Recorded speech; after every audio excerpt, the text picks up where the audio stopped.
Bienvenue dans mon podcast C'est l'heure de l'Afrique. Je m'appelle Sonia Karl, je suis rédactrice et fondatrice d'Africa Moderne. Avec mon podcast C'est l'heure de l'Afrique, je vous ferai découvrir le pouvoir créatif des différentes cultures africaines.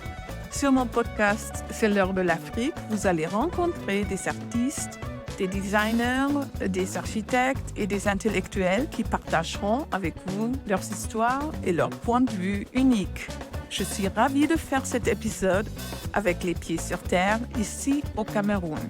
Dans l'épisode d'aujourd'hui, je souhaite la bienvenue à la princesse Marilyn Douala Mangabell, la fondatrice et directrice du Centre Douala.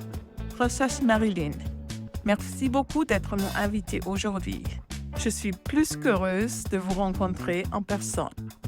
Allons-y, c'est l'heure de l'Afrique.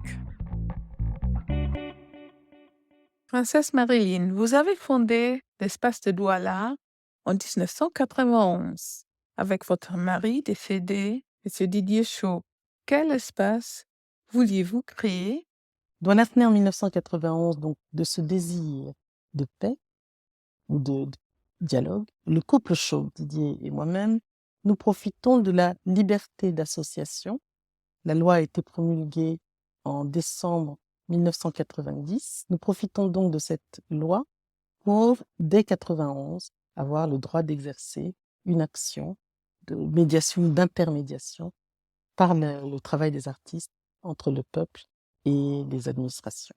J'ai oublié de dire que Douala, c'est pour la ville de Douala, et Art, Douala Art, pour action, activisme, intervention artistique. Je dirais activisme artistique, je préfère ce terme-là parce que nous sommes dans une dimension socio-politique, soft. Nous ne sommes pas du tout dans un désir de bataille, d'affrontement. Donc, nous restons dans cette idée de paix. Douala Art. J'imagine bien que c'était une période assez tendue et mouvementée. Après 33 ans, lesquelles de vos idées initiales se sont concrétisées? Aujourd'hui, donc 1991, 2024, 33 ans, l'âge du Christ. 33 ans de combat, de difficultés, mais surtout 33 ans de fabrication de deux choses. D'une part, l'identité de Douala, qui est un laboratoire. Nous sommes un laboratoire d'art contemporain. Et en 2024, je pourrais dire également que nous avons entrepris toute une série d'expérimentations qui nous ont permis de réaliser au moins deux choses. La toute première est d'avoir offert à la ville de Douala une collection d'art contemporain dans son espace public. Vous mettez un accent fort sur les espaces publics. Expliquez-nous ce concept un petit peu plus. Elle existe, elle a du mal à persister parce qu'il nous faut des moyens pour la maintenance. Et nous sommes en négociation avec la ville pour ce genre de choses, mais ce n'est pas une priorité de la ville. La ville n'a pas de réel budget pour ce genre de choses.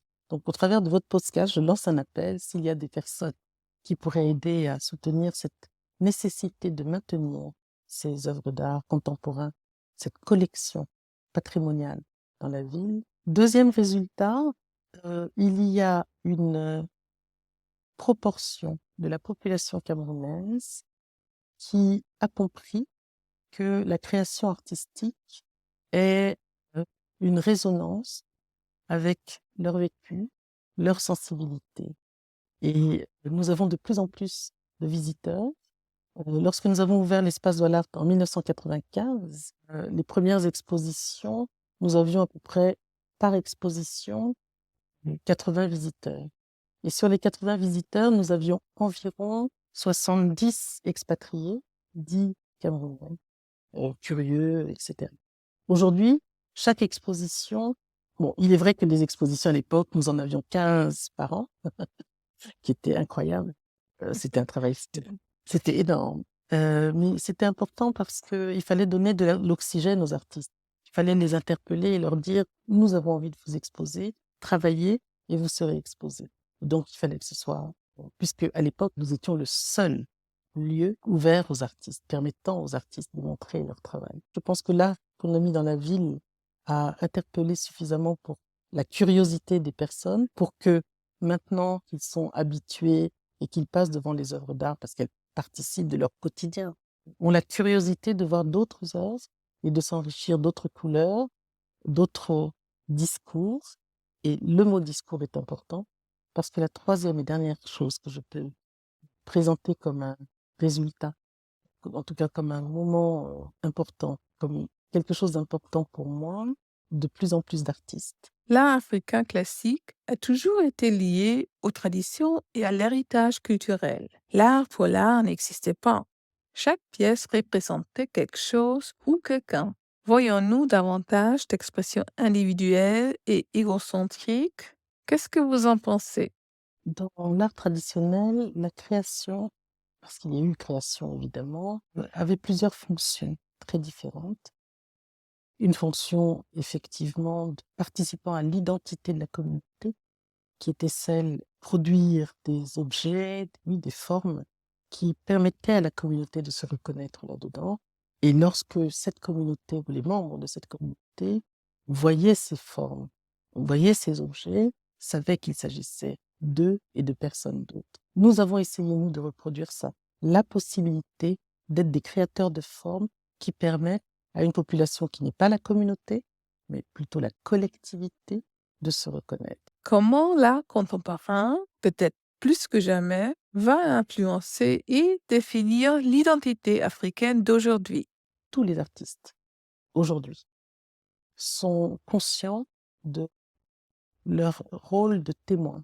Je prendrai l'exemple de Jean-David Cotte, par exemple, qui parle beaucoup de migration, qui parle beaucoup de rapports de force, de rapports de domination. Tous les artistes sont dans une représentation, mais rares sont ceux qui sont, je viens de citer Jean-David Cotte, je pourrais en citer d'autres, Hervé Youbi, qui sont dans une production permettant de questionner notre identité, de questionner notre rapport au monde et rapport au village. Ils sont rares. Nous avons une très grande proportion d'artistes qui sont de plus en plus dans simplement la partie, je dirais presque décorative. Même s'ils sont témoins, ils sont simplement là pour poser, qui est finalement très commercial. Le marché international de l'art contemporain africain est en plein essor. Cet intérêt massif est-il dû au fait que les Occidentaux enfin comprennent ce qu'ils voient? Voyez-vous un rapprochement?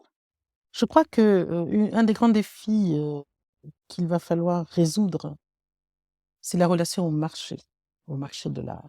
Forte proportion d'artistes du Cameroun ont la possibilité de vendre. Et quand on parle de vente, on va essayer de s'adresser à celui qui va acheter et qui va donc imposer quelque part une écriture, une forme. Tant que nous n'aurons pas bien compris où se situe le cœur du marché, on sera toujours dans une extraversion que l'on croit universelle, mais qui est la séduction pour l'autre. Pour moi, c'est un vrai problème. Évidemment, les artistes ont besoin d'argent pour vivre. Évidemment. Mais il y a quelques artistes autour de nous qui font carrière en restant fidèles à leur combat, mais en réussissant à s'insérer dans le marché de l'art. Pour une majorité d'artistes dont je suis impressionnée par leur talent, ils sont dans ce que mon mari Didier Chauve appelait l'art d'aéroport. Celui qui reste décoratif finalement, celui qu'on peut facilement mettre dans un salon, celui que l'on pourra montrer comme étant un artiste africain, etc. Il y aura du pagne, il y aura un personnage bien joli, etc. Enfin, des choses qui sont finalement très lisses. Et celui qui enferme les artistes. Toute l'évolution qu'on a vue dans les années 90 avec les artistes et le début des années 2000, là, on est, je pense, dans une certaine régression. Je suis très contente pour les artistes qu'il y ait des acheteurs. Il se trouve que la grande majorité des acheteurs se trouvent hors des frontières. Je trouve que c'est une très bonne chose parce que ça leur permet effectivement de vivre comme artistes.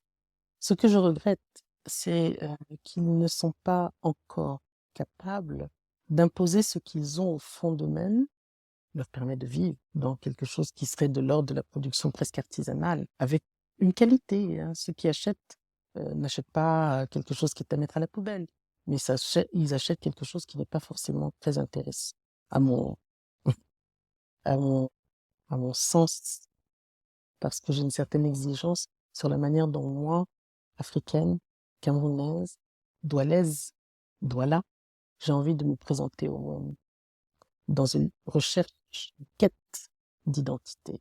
Au Cameroun d'aujourd'hui, est-ce qu'on voit de plus en plus d'amateurs et de collectionneurs d'art qui ne peuvent se passer de l'art? Il y a des collectionneurs camerounais au Cameroun, mais ils ne sont pas nombreux. Les prix qui sont pratiqués par les artistes aujourd'hui, puisqu'ils peuvent vendre sur Internet ou dans des galeries, sont en euros ou en dollars, en équivalent d'euros ou dollars. Et c'est donc ce sont des prix très très élevés aujourd'hui.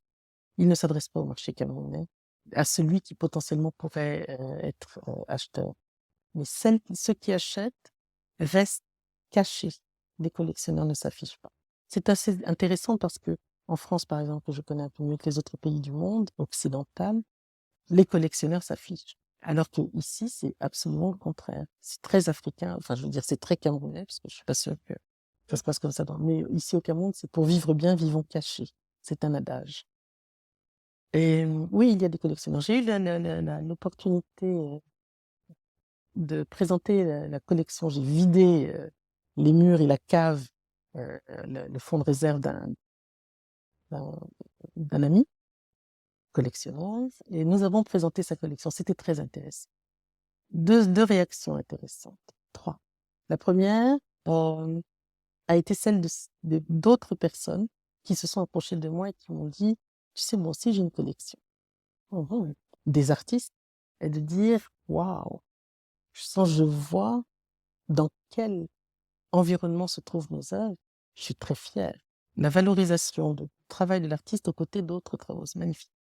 Et la troisième réaction, la troisième information sur laquelle moi j'ai envie de travailler, et Doualart a envie de travailler, c'est à quel point la collection nous raconte des pans de notre histoire, de notre vie, de notre société. C'est magnifique. Selon la sensibilité d'une personne, on peut avoir une narration d'un Cameroun, un assemblage d'éléments qui permettent de dire voilà ce que moi j'aime ou ce qui m'interpelle dans cette Afrique.